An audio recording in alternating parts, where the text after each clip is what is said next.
이번 시간에는 우리가 교과서에 있는 챕터 7 내용을 가지고 공부를 했습니다. 이번 시간은 이어서 전번 시간에 여기까지 우리가 공부를 한 것 같아요. 그래서 이제 사회복지 행정에 대한 범주와 또 역사, 또 일반 행정과 사회복지 행정의 차이점, 이런 내용으로 50분 정도 강의를 하겠습니다. 그래서 일반 행정은 다양하고 일반적 공공 서비스를 제공한다. 예를 들어서 행정 처리, 인허가, 시설 관리, 또 대차 대조표, 이런 것들이 일반 행정이라고 하겠어요. 또 세무관계, 이런 것들이 일반 행정이에요. 그러나 사회복지 행정은 조금 다르죠. 복잡하고 다양한 사회복지의 전달 체계를 프로그램을 짜서 정책을 서비스로 전환하는 과정이라고 했잖아요. 그래서 이제 클라이언트의 이제 욕구가 필요하기 때문에 상담도 해야 되고, 또 지원금 지급, 국가로부터 지원금을 이제 받기도 하죠. 그건 이제 프로포잘이라고도 하는데, 이런 프로그램도 짜서 국가로부터 지원금을 받을 수 있는 그런 능력도 돼야 되죠. 또 시설을 운영을 해야 돼요. 시설 운영. 그러기 위해서는 이제 전달 체계에 맞춰서 프로그램을 짤 줄 알아야 되는 것이 사회복지사의 업무입니다. 그 다음에 행정가의 역할은, 일반 행정은 정책 집행, 조직관리, 예산 등 행정 업무가 수행한다. 그리고 여기 이제 효율성과 공공성을 추구하지만은 사회복지 행정은 클라이언트의 관계 형성, 1대1 케이스워크, 그룹워크, 지역사회, 이런 것들이 다 이제 관계 형성을 맺어야 되고, 지원 연계, 사례 관리 등 전문적인 역할이 필요하다. 전문성이 요구되죠. 또 전문성이 요구되면서도 그 윤리성, 인간의 존엄을 귀중히 여기는 그러한 휴먼 서비스이기 때문에 윤리성이 중요하다. 일반 행정은 국가 전체의 효율적인 운영을 목표로 하는 행정이라 이렇게 얘기했어요. 한번 또 넘겨볼게요. 그래서 사회복지 행정과 일반 행정은 공통점도 있지만 몇 가지 중요한 차이를 가지고 있습니다. 공통점은 공공성을 둘 다 공공이익을 추구하며 공공 서비스를 제공하는 것을 목표로 한다. 조직 관리는 다 해야 되죠. 조직. 그 하나의 공공조직과 사회복지 조직이 있는데, 그 조직 관리는 조직 안에서 행정이 이루어지기 때문에 조직 관리는 해야 된다. 효율적 조직 운영과 관리를 통해 목표 달성하려고 한다. 정책 집행이에요. 이제 정책을 서비스로 전환하는 것이 행정이라고 했는데, 정부의 정책을 집행하고 공공 서비스를 제공하는 역할을 수행한다. 이게 공통점이에요. 그 다음에 차이점은, 일반 행정은 사회 전체 행정 발전을 목표로 하며 일반 시민을 대상으로 이제 하고 있죠. 그러나 사회복지 행정은 사회적 약자나 소외 계층, 복지 증진 목표로 하며 특정 대상, 집단 대상으로 한다. 서비스의 특성은, 일반 행정은 비교적 표준화된 서비스를 제공한다. 사회복지 행정은 개개인의 다양한 욕구를 맞춰서 개별화된 서비스를 제공한다. 이렇게 되어 있어요. 그리고 이 시간에는 이제 사회복지의 범주라든가 사회복지 행정의 발전 과정을 한번 듣는 시간을 갖겠어요. 여러분들이 많은 그 사회복지 행정의 그 지식에 대해서 많은 도움이 될 것으로 생각합니다. 그래서 여기 전문성은, 사회복지 행정은 사회복지 분야의 전문적 기술이 필요로 하다. 일반 행정은, 사회복지 행정은 인간의 이해와 전문적 서비스 제공을 더욱 중요시한다. 가치관은, 사회복지 행정은 사회적 형평성과 인간의 존엄성을 가치를 중시한다. 일반 행정은 효율성과 공공성을 중시한다. 사회복지 행정은 인간의 존엄을 존중하고 사회적 약자를 보호하는 것을 핵심 가치로 삼고, 일반 행정은 사회 전체 효율적인 것과 운영 발전을 목표로 한다는 차이점이 있습니다. 그러면 사회복지 범주라든가 또 발전 과정에 대해서 듣는 시간을 갖겠습니다.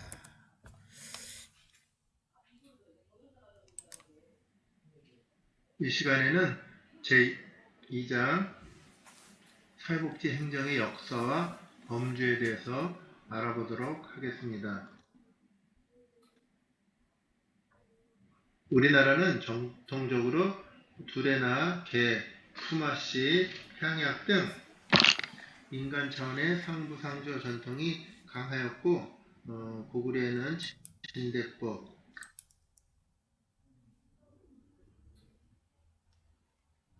고려의 의창, 창제, 향평창, 조선의 황국제도, 창제도 등 어려운 사람에 대한 규율 행정이 일찍부터 시행해 왔습니다.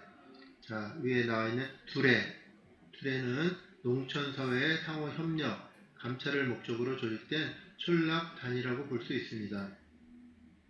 두레는 원시적 유풍인 공동 노동체 조직이며 농촌사회의 상호협력, 감찰을 목적으로 조직된 촌락단이고 우두머리를 좌상이라고 표현하고 있습니다. 자, 개는 사마시대까지 소급되는 공동행사의 하나로 상부상조라는 주된 목적 아래 취미 또는 생활양식의 공동 분야에서 성립되는 것으로서 사설개는 서민의 목돈 마련에 큰 비중을 차지하고 있으며 그 종류도 번호개, 낙찰개 등 다양하게 종류가 있습니다. 품앗이는 농촌에서의 비교적 단순한 협동노동 형식이고 두레가 공동적 내지 공동체인 것이라고 하면 품앗이는 개인적 또는 소집단적이라고 할 수 있습니다. 자, 하지만 1960년대에 이르러서야 사회복지 행정을 인식하였고 1990년대 말에야 사회복지 행정체계가 확립되는 등 근대적 개념의 사회복지 행정의 역사는 매우 짧다고 볼 수 있습니다. 근대 한국의 사회복지 행정의 역사를 구분하는 방식은 매우 다양하지만은 2-1표의 사회복지 행정의 역사 구분 방식 표가 있는데 설명드리겠습니다. 여기는 발전 단계 구분 방식, 또 학자 이름이 장인혁, 이정호 학자는 사회복지 행정의 역사 구분을 산업화 이전, 1945년도에서 50년도 이전, 그 다음에 산업화 시기 60년대에서 70년대, 또 산업화 이후 80년대에서 90년대를 사회복지 행정의 역사 구분 방식으로 나뉘었고, 김영종, 김인혁이라는 분은 또 사회복지 행정의 형성기가 50년대에서 70년대, 또 성장기는 80년대에서 90년대, 또 사회복지 행정의 패러다임 전환기가 2000년대 이후 현대까지로 구분하였습니다. 또 권육상이라는 학자는 사회복지 행정의 비인식 단계, 인식하기 이전, 80년대 이전으로 보고 또 사회복지의 인식 단계를 80년도부터 90년대, 또 확장기를 2000년대 이후로 봤습니다. 다음은 황성철 외 학자는 미인식 단계를 50년대 6.25 때 및 그 이전으로 보고 또 명목상 인정 단계는 60에서 70년대, 또 실질적 중요성을 인식한 단계는 70년대에서 90년대로 봤습니다.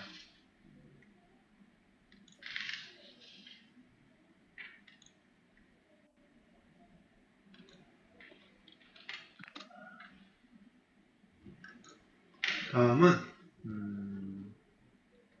연대기식 구분 방식을 주장하는 사람도 있습니다. 신윤복 학자 외에 사회복지 행정의 역사 구분 방식은 일제시대와 또 우리가 해방 후 미군정하에 사회복지 행정으로 나누고, 그 다음에 두 번째 제1, 제2공화국, 그 다음에 제3, 제4공화국 박정희 대통령 시대죠.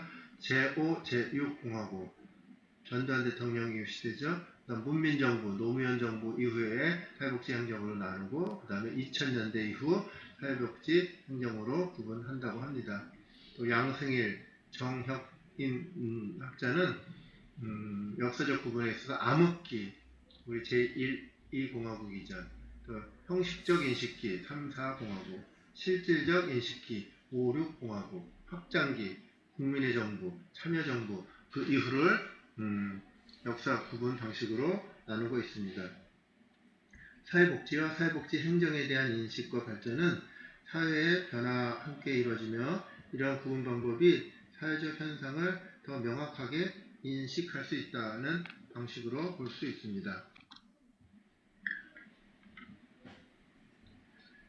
사회복지 행정의 미인식기. 미인식기를 1920년대부터 70년대까지로 볼 수 있습니다. 자, 첫 번째 미인식기 광복 이전, 광복 1945년도 이전이죠. 일제시대를 말하는 것 같습니다. 1921년도 조선총독부 그 내무국에 사회과가 신설이 됐고 우리나라 사회복지 사업의 지도 통제를 전담했다고 합니다. 자, 미인식기는 1910년 일제 강점기가 시작되면서 종래의 시혜적인 구제사업은 거의 자취를 감췄습니다. 그 다음에 21년도 조선총독부 내무국에서 사회과가 신설됐고 우리나라 사회복지 사업의 지도 통제를 전담했다고 합니다. 그러다가 1932년 항무국 사회과에서 사회공무 업무를 총괄했습니다. 그 다음에 일본에서는 1929년 구호법을 제정해 현대적인 형태의 구빈 행정을 실시하였다고 하였으나 조선에 대해서는 우리 민족의 수능을 이끌기 위해서 정치적 목적으로 식민 통치의 일부로 공적인 시해 활동만 전개했다고 합니다. 중요한 것은 1944년 조선 구호령을 공포하였습니다.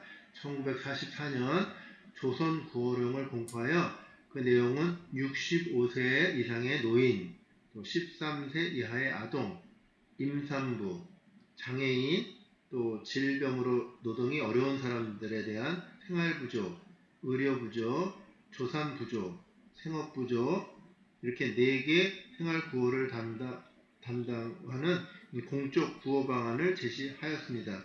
구호 방법은 거택구호를 원칙으로 필요시 수용구호도 하도록 하였고 조선구호령은 일제가 조선의 저항을 무마하고 회유하기 위한 형식적이고 명목적인 법령상 명문 규정에 불과하였으며 실제로 제대로 적용했는지에 대해서도 회의적입니다. 다만 조선구호령은 미 군정기의 공적 구호 활동 및 건국 후 우리나라의 생활보호법 제정에 기초가 되어 우리나라 공공구호 행정의 근거가 되었다는 데 의미가 있습니다. 1945년 광복으로 새로운 국가를 건설할 기회를 맞이하면서 미국 진주에 의한 독자적인 정부를 수립하지 못하고 3년간은 미군정이 실시하였고 미군정은 1945년 10월 보건 후생국을 설립하였고 1946년 후생국보 3호, 후생국보 3A호, 후생국보 3C호 등 1년의 구호 준칙을 마련하여 일제의 조선 구호령과 함께 시행하였습니다. 그러나 미 군정의 구호 행정은 군정의 특성상 일시적인 구호책에 불과하였습니다. 미 군정의 구호 정책은 요구호자에 대한 구호의 필요성에 대응한 것이 아니라 정치적 불안에 대한 대응하기 위한 전개로서 구호의 범위가 포괄적이지 않고 수준이 불충분하였습니다. 미 군정 시기에는 구호 행정이 주로 이루어졌기 때문에 전문적인 사회복지 실천 현장에 존재하지 않았습니다. 이는 긴급 구호 이외에 공공과 민간의 전문적인 사회복지 조직과 전문적인 사회복지 행정이 존재하지 않았기 때문입니다. 자, 미인식기 1950년대에 대해서 알아보도록 하겠습니다. 1948년 8월 15일 대한민국 정부가 수립되었고 당시의 정치적 상황은 매우 불안정하여서 1950년 한국전쟁이 발발하였습니다. 대한민국은 상당 기간 동안 휴전의 특수한 상황 아래 외국과 외국의 원조기관이 실시하는 자선 및 부재의 상황에 놓여졌습니다. 그래서 제1공화국, 제2공화국의 사회복지 행정은 당시 사회복지 행정직제의 개편 내용을 통해 살펴보기로 하겠습니다. 제1공화국은 미군정 당시 보건후생부와 노동부를 병합하여 사회부로 개칭하였고 보건, 위생, 노동, 부녀행정을 관장하였습니다. 그 후 49년도 3월 사회부가 관장하던 보건행정을 분리하여 보건부를 신설하였고 1955년도 보건부와 사회부를 다시 보건사회부로 통합하였습니다.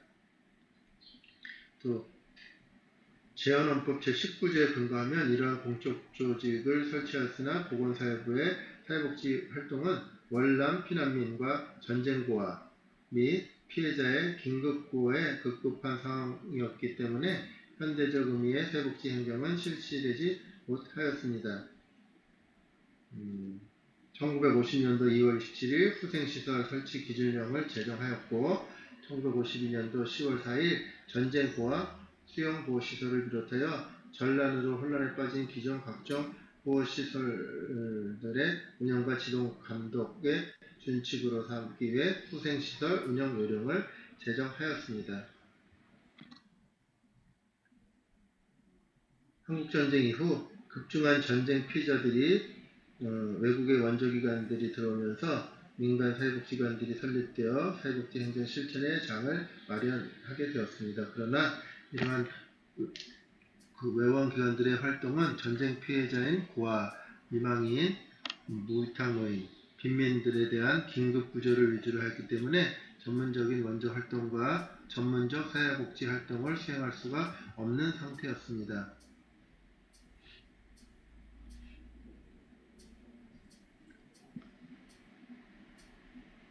1960년도의 사회복지 행정의 부재, 1961년도 5.16 쿠데타에 의해서 탄생한 군정부와 또 제3공화국 정부가 시급한 민생고의 해결을 위해서 경제개발을 최우선적으로 목표를 설정하였고 절대 빈곤의 탈출에 주력하였습니다.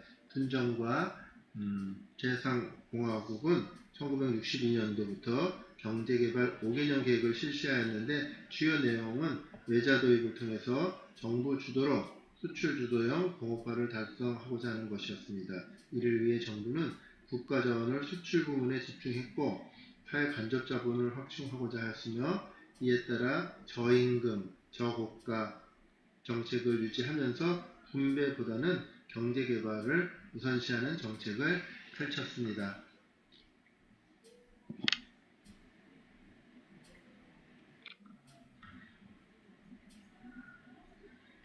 선승장 후 분배의 기조에 따라 사회복지 정책은 정책 우선순위에서 배제되었습니다. 하지만 이러한 성장 우선의 정책 기조에도 불구하고 체제의 정당성과 경제활동에 기여할 수 있는 부분에서는 사회복지제도의 진전이 있었습니다. 이 시기에 실시된 사회복지 정책은 다음과 같습니다. 첫째, 군정은 국가를 위해 헌신한 희생자들과 재해 피해자들에게 대한 지원을 위해 1961년도 11월 군사원어보상법, 62년 3월 재해구호법, 4월 국가유공자 및 월남기순자 보호법을 제정하였습니다. 이것은 군사정부의 특성을 반영하고 사회질서 유지에 1차적 목적이 있어 전문적인 사회복지 행정으로 보기에는 어렵다고 할 수 있습니다. 둘째, 생활 무능력자들에 대한 생계보호를 시행하기 위해 조선구호령을 모방한 생활보호법을 제정하였습니다. 생활보호법에 따라 정부의 사회복지 행정은 저소득층에 대한 공공구조를 위주로 하는 생활보호 행정을 실시하였지만 당시 정부 재정이 부족하여 긴급하게 사회문제로 인한 복지 욕구는 주로 민간 외원단체의 원조로 해결하였습니다. 세 번째, 사회복지 분야에 대한 법률들이 제정되었습니다. 특히 이 시기에 가장 심각한 사회 문제는 전쟁 고아에 대한 해결책으로 1961년도 고아 입양 특례법과 아동 법률법과 같은 법률이 제정이 되었습니다. 이것을 아동복지 행정의 효시라고 간주할 수 있으나 이 법령에서도 사회사업 행정이라는 용어는 사용되지 않았습니다. 이러한 사회적 상황 속에서도 1970년에 비로소 사회복지사업에 대한 기본적인 사항을 규정한 사회복지사업법이 제정됨에 따라 민간 사회복지사업의 체계 확립과 국가 지방자치단체에 의한 사회복지법인에 대한 보조와 지도 감독이 가능하게 되었습니다. 사회복지사업법의 제정은 한국의 민간 사회복지 행정과 공공 사회복지 행정을 위한 토대가 마련되는 계기가 되었습니다.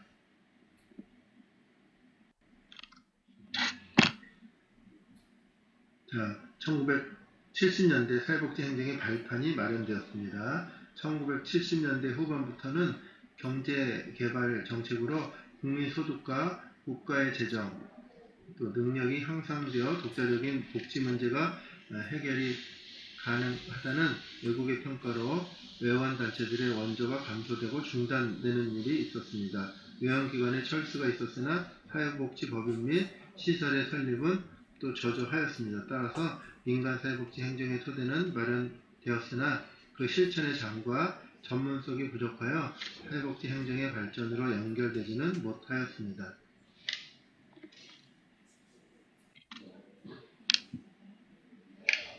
이 시기의 사회복지 시책은 다음과 같습니다. 첫째, 취약계층을 보호하고 이들에 대한 서비스를 제공하기 위해 몇 가지 입법이 이루어졌는데 1976년도 입양특례법이 제정되었고 77년도 특수교육진흥법, 의료보호법이 제정되었습니다. 이 법의 제정으로 보건소와 국립병원이 생활보호 대상자들에게 의료보호 사업을 실시하도록 명문화하였습니다. 둘째, 사회보험 도입이 정책적 이슈로 제기되었습니다. 국민연금 제도 도입을 위해 1973년도 국민복지연금법의 입법이 추진되었으나 무산이 되었습니다. 이 법의 도입 취지는 산업근로자의 노동생활 보장을 위한 것이었으나 연금기금을 조성해 중화공부에 대한 대규모 자본을 동원하려는 의도가 있었습니다. 1973년도 사립교원 연금법이 제정되었고 1976년 임의가입 형식이었던 의료보험법이 개정되고 500명 이상 사업장으로부터 강제 적용되기 시작하였습니다. 또한 1970년도에 사회복지사업법이 제정이 되어 향후 민간사업복지조직의 활동을 토대를 구축하였습니다.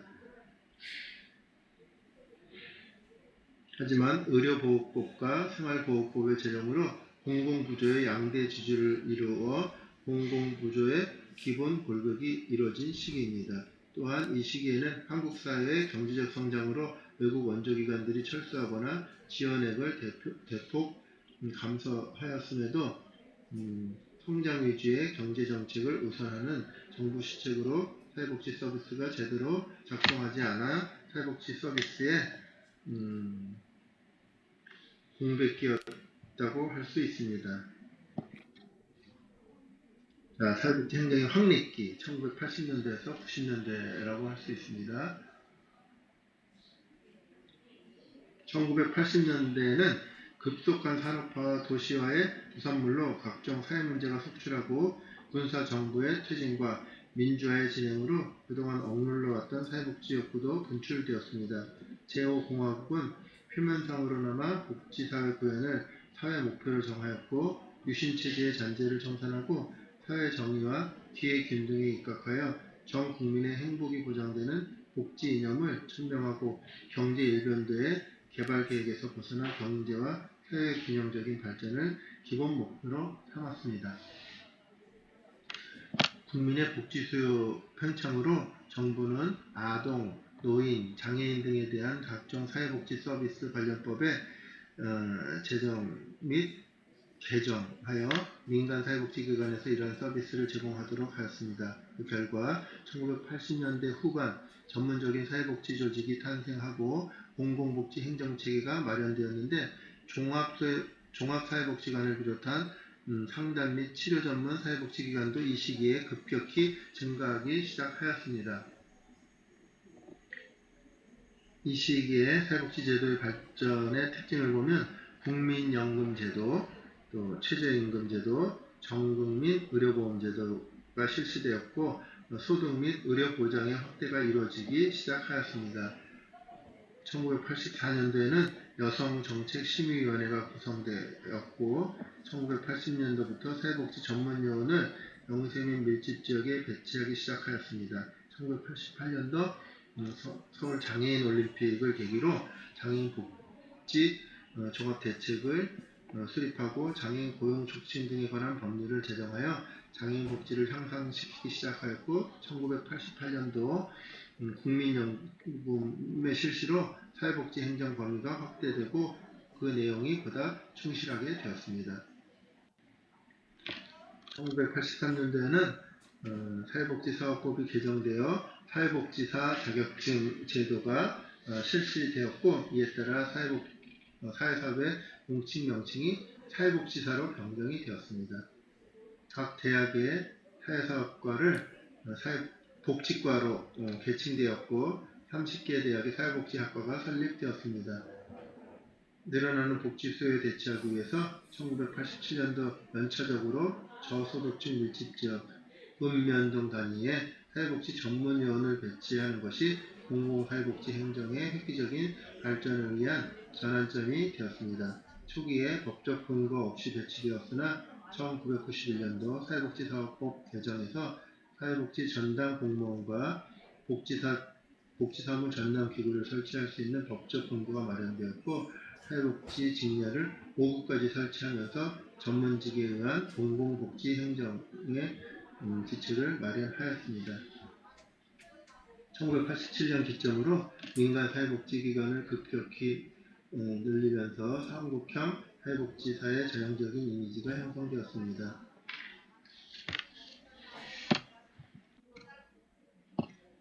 1990년도 사회복지 행정 영역의 체계화 1990년대에는 사회복지 분야의 체계화가 이루어지는 시기였습니다.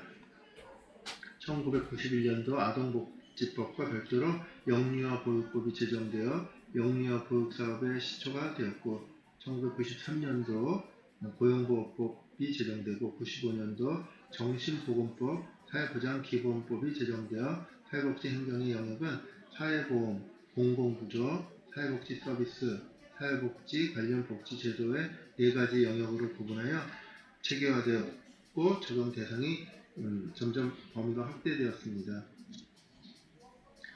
1992년도 사회복지사업법 개정으로 복지전담 행정기구 설치에 대한 근거가 마련되어 1995년도에 이르러 사회보장기본법이 제정되고 사회보장 전달체계에 대한 규정이 제시가 되었습니다. 1997년도 사회복지 행정의 전문성 확보를 위한 사회복지사업법을 개정하여 사회복지 시설을 3년에 한 번씩 평가하도록 하여 사회복지 행정에 대한 수요가 높아졌습니다. 1998년도 사회복지 공동모금회법에 의해 민간사업복지조직이 재정 자율성이 강화되었고 1999년도에 국민기초생활보장제도의 도입으로 모든 국민의 기본 생활권을 제도적으로 보장하게 되어 공공사회복지 행정의 범위도 크게 확대되었습니다. 이 시기 사회복지제도의 변화를 정리해보면 다음과 같습니다. 첫째, 사회보험제도의 정비입니다. 1988년도 제1차 사회보장 장기발전 계획을 발표하여 인구의 고령화, 가족구조의 변화, 산업화의 가속화에 따른 국민복지수요의 급증을 예상하였으며 IMF 외환위기 후 경제난에 의한 대량 실업자 발생으로 소득 분배가 악화되었고 가족 해체가 되는 등 과거에 없던 새로운 사회복지 수요가 발생하여 질적 개선을 위한 다양한 복지 욕구가 표출되어 소외계층의 사회보장 욕구가 심화될 것을 예측하였습니다. 이에 21세기 국민복지의 비전을 전국민 사회보험 시험과 최저생활보장 및 삶의 질 제고를 위한 복지 서비스 확충에 두고 이를 실천하고자 하였습니다. 이러한 예측과 실천 계획에 따라 전 국민을 대상으로 국민연금 제도를 실시하였고 국민 의료보험을 통합하였고 또 국민건강보험제도도 출발하여 전 사업장에 대한 고용보험 제도를 적용하여 기존의 산재보험을 포함하여 오늘날 4대 보험이 제도적으로 정착되었습니다. 둘째, 공공부조제도로서 국민기초생활보장제도의 도입입니다.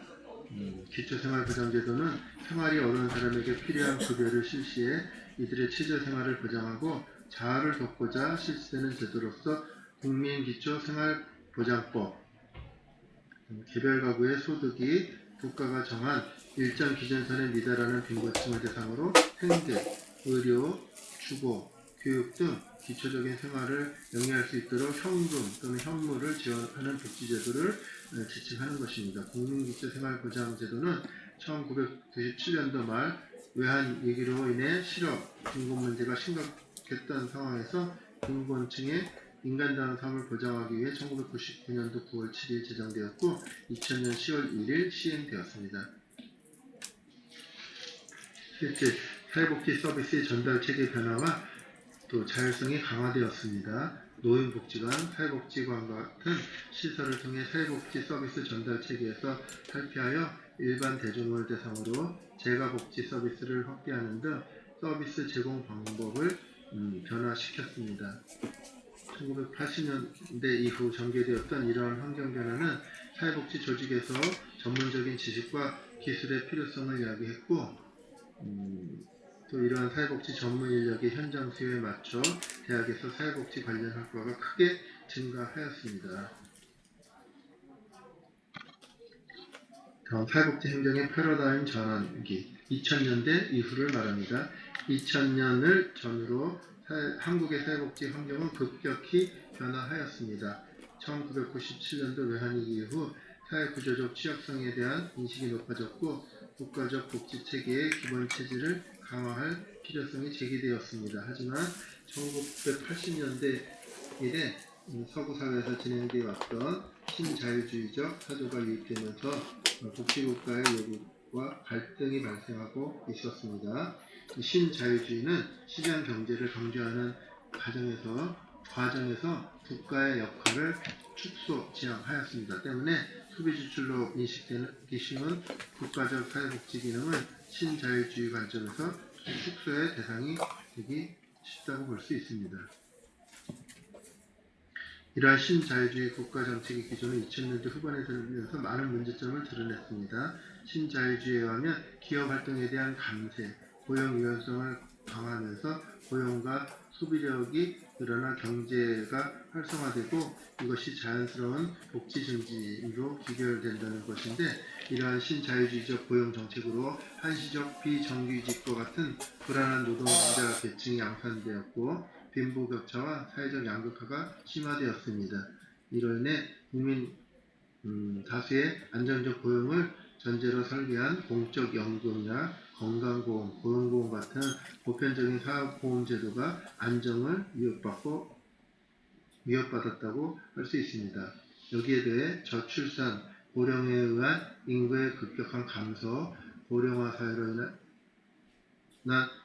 사회로 진입으로 한국 사회는 지속 가능성마저 위협받고 있는 실정이었습니다.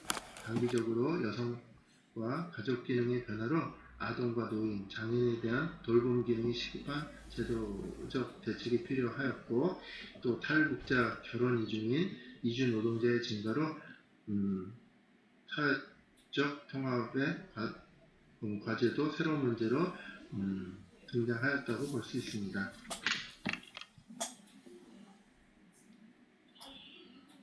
다음은 시장화 도입 시기 2000년대 중반부터 2010년 시기에는 사회 서비스라는 제도가 등장하였고 개인들은 일방적인 서비스 제공의 대상자주의에서 벗어나게 되었습니다. 사회 서비스 바우처에서 적용된 이용자 지원 방식은 2007년 노인 장기 요양 서비스 도입으로 더 확산됐습니다. 노인 장기 요양 보험제도의 도입은 사회복지 인력의 개념과 활동 영역을 확장하는 상징적인 사건이라고 할 수 있습니다.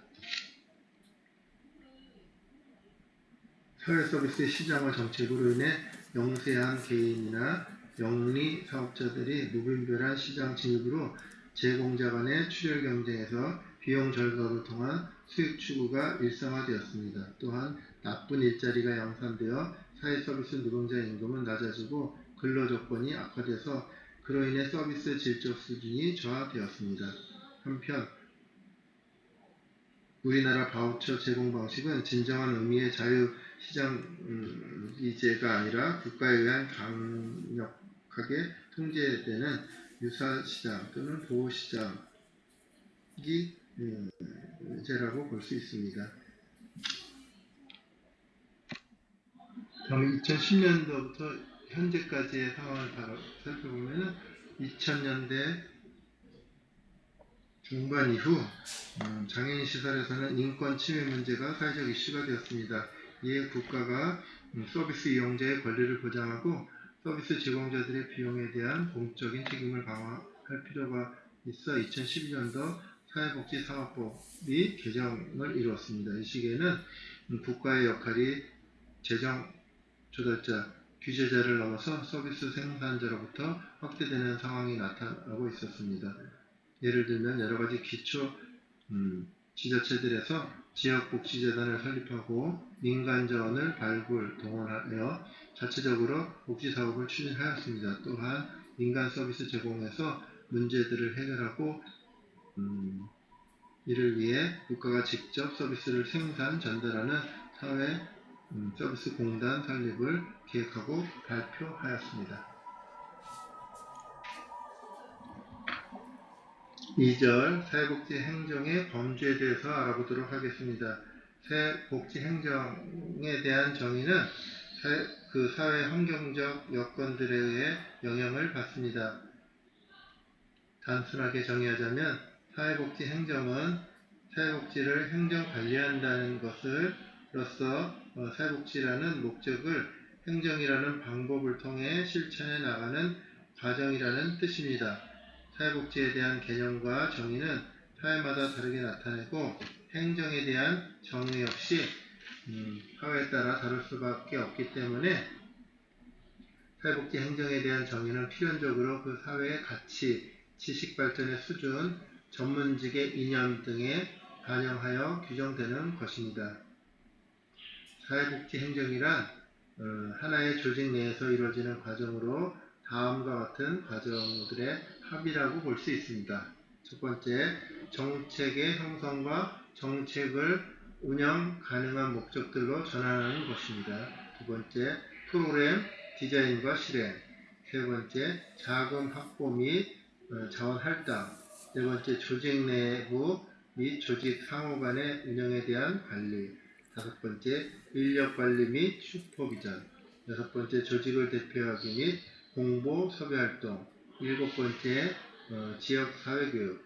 여덟 번째, 조직의 생산성 향상을 위한 모니터링, 평가, 혁신 이렇게 말할 수 있습니다. 이러한 사회복지 행정의 외부 환경이나 정책 형성에서부터 사람의 관리에 이르기까지 다양한 영역들을 포함합니다. 사회복지 행정은 일반 행정의 원리나 가치를 다습하는 단순한 행정기술이 아니라 사회복지 가치가 조직과 프로그램의 모든 과정에서 적절히 반영될 수 있게 하기 위한 것입니다. 따라서 조직과 프로그램 과정과 같은 기초적인 행정관리 분야는 사회복지 행정의 전문 분야로만 취급할 것이 아니라 사회복지학의 제반 분야들 속의 기초 지식으로 포함되는 것이 바람직합니다. 일반 행정과 사회복지 행정의 관점 차이.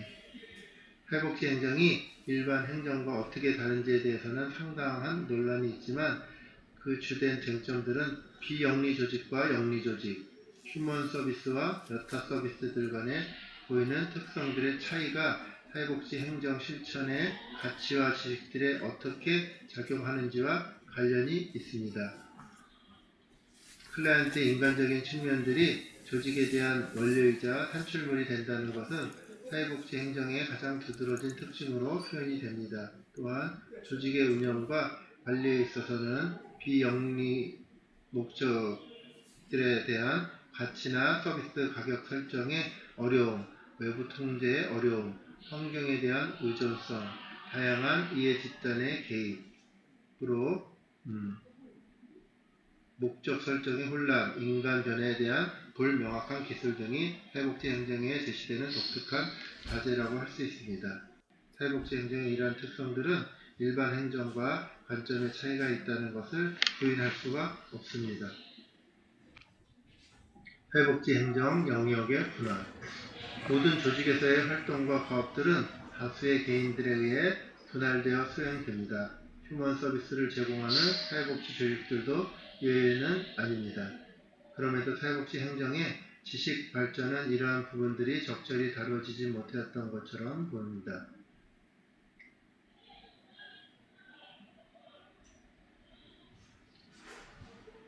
경영자급 혹은 제도적 영역, 사회적 위임사항들을 행동으로 옮기는 작업 영역입니다. 다른 조직들과의 교환관계의 본질을 결정하는 기능을 하며 조직의 경계 있기, 외부 환경과의 관계, 자원 동원 등의 활동을 포함합니다. 두 번째, 관리자급 혹은 프로그램 영역, 계획을 운영 가능한 실체로 변환하는 작업 영역으로서 소비자와 조직의 기술적 하위 단계들과 중재를 주된 역할로 합니다. 서비스의 조달과 할당, 구조 디자인, 조직 단위들 간의 조정, 인력 지휘와 개발 등을 담당합니다. 세 번째, 슈퍼바이저급 혹은 기술적 영역, 일선 업무자들과의 관계가 주된 작업 영역이며 표준화, 일상화, 장기적인 사정 및 평가, 컨설팅, 사례관리, 강습, 의뢰, 모니터링 등이 주요 활동입니다. 클라이언트에 대한 직접 서비스 전달도 경우에 따라서는 이 영역의 행정관리 활동으로 포함되기도 합니다.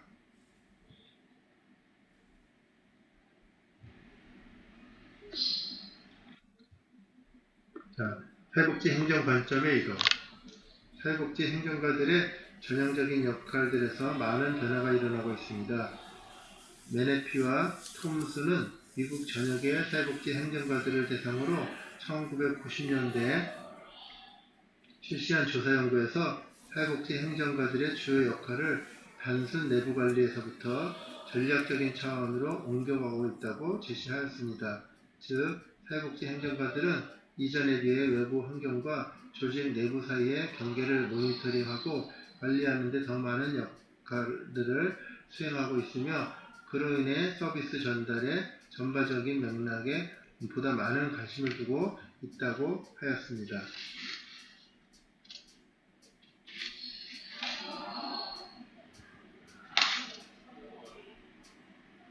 이처럼 한 조직 영역 내에서의 역할들보다 조직들 간의 관계를 관리하고 네트워킹하는 등과 같은 조직의 경계 있기 역할들이 사회복지 행정 관리자들 사이에서 점차 중요하게 다뤄지고 있습니다. 실천 현장에서 이러한 변화들을 적절히 뒷받침하기 위해서는 사회복지 행정 학문체계의 관점이 변화되어야 합니다. 특히 행정 지식의 근간을 이루는 조직에 대한 이해에서 관점의 전환이 요구됩니다. 오스틴이라는 학자는 미국의 사회복지 행정 교과서를 분석한 결과 대부분이 폐쇄 체계적 관점에 근거하여 기술이 되어 있다고 지적하였습니다. 조직을 폐쇄 체계적 관점으로 이해하면 합리적인 의사결정과 관리 활동들이 주된 관심의 대상이 되는 반면에 개방 체계적 관점으로 이해하면 조직들 간의 상호 의존성 성격을 강조하여 조직의 외부 환경이나 조직들 간의 행정관리 방법들을 적용할 때 보다 많은 한계를 가지게 될 것이므로 조직 상호 간의 과정과 본질을 이해하고 실천하기 위해 개방 체계 관점으로 새로운 행정 지식과 기법을 개발할 필요가 있다고 주장하였습니다. 사회복지 행정 실천 환경의 변화. 사회복지 정책 환경의 변화 및 행정의 기반 확대와 더불어 사회복지 행정의 실천 환경도 변화하고 있습니다. 사회복지 조직들의 자원 동원 양식 변화, 전달 체계의 변화, 전문직의 행정관리 역할 증대, 다 전문직의 조직 환경 등이 대표적인 실천 환경의 변화들로 나타나고 있습니다. 민간 사회복지 조직들의 자원 환경이 변화하고 있습니다. 정부는 1998년도 제정된 공동모금회법이나 개정된 사회복지사업법 등을 통해 사회복지 서비스 부분의 민간의 참여와 역할을 확대하려는 취지를 시도해보고 있습니다. 사회복지 서비스 전달 체계에서 변화가 나타나고 있습니다. 90년대 지방자치의 실시, 이로 인해 중앙정부와 지방정부의 역할이 분담되었고 공공과 민간의 역할 구분, 서비스 전달 체계의 통합 등이 현재에도 활발히 논의되고 있는 이슈로 남아 있습니다. 하지만 보건 및 의료, 대인적 사회 서비스, 공적 구조 등과 같은 휴먼 서비스 영역들에서 개별 조직이나 전문직들이 독립적으로 서비스들을 공급하게 되면 수요자들의 통합적인 서비스 욕구를 해결하지 못하고 오히려 파편화된 욕구들을 확대 재생산하는 가능성이 있다고 합니다. 이러한 문제들이 사회복지 조직들의 개방을 통한 서비스 연계 내지는 통합이 중요한 과제로 대두 됩니다. 세 번째, 사회복지 전문직의 행정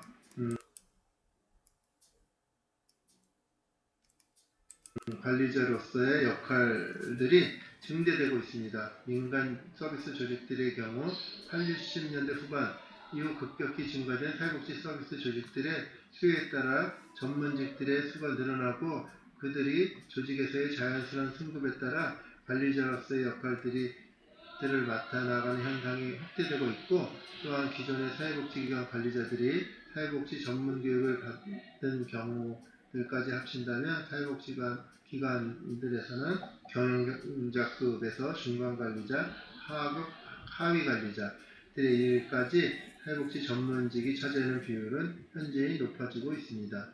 네 번째, 다 전문직의 조직 환경이 형성되고 있습니다. 사회복지 서비스 조직들의 규모가 점차 증대됨에 따라 이전에 사회복지 전문직이 주로 차지하던 종사자 현황이 다 전문직이 참여하는 환경들로 변화하고 있습니다. 사회복지 시설별로 근무 비율이 다르겠지만 조직의 규모가 클수록 전체 근무 인원의 20%에서 30% 미만이 사회복지사들로 구성돼 사회복지 시설이 늘어나고 있습니다. 하나의 사회복지 내에도 조그마한 조직들 간의 관계에서도 다전문적의 상황은 더욱 확대될 것입니다.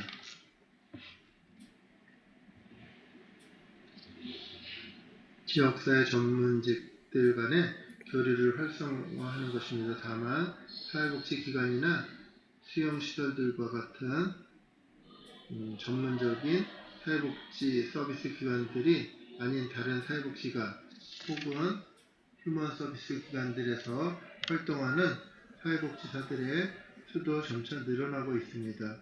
이처럼 다 전문직이 활발히 연계를 갖게 되는 조직적 상황에서 이에 적합한 관점을 갖춘 사회복지 행정이 필요하다고 할 수 있습니다.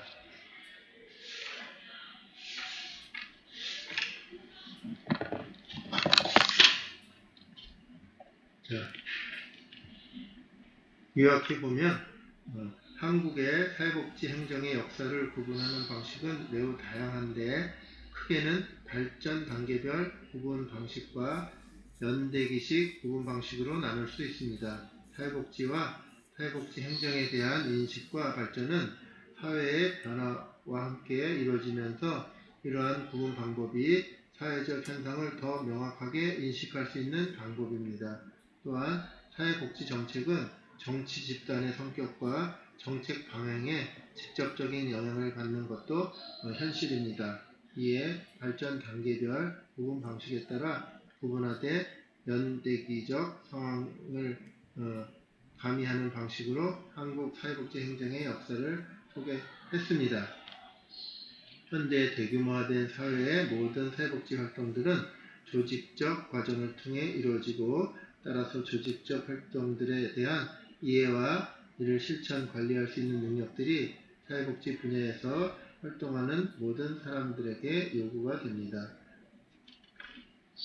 사회복지 행정은 일반 행정의 원리나 가치를 답습하는 단순한 행정 기술이 아니라 사회복지의 가치가 조직과 프로그램의 모든 과정에서 적절하게 반영될 수 있게 하기 위함입니다.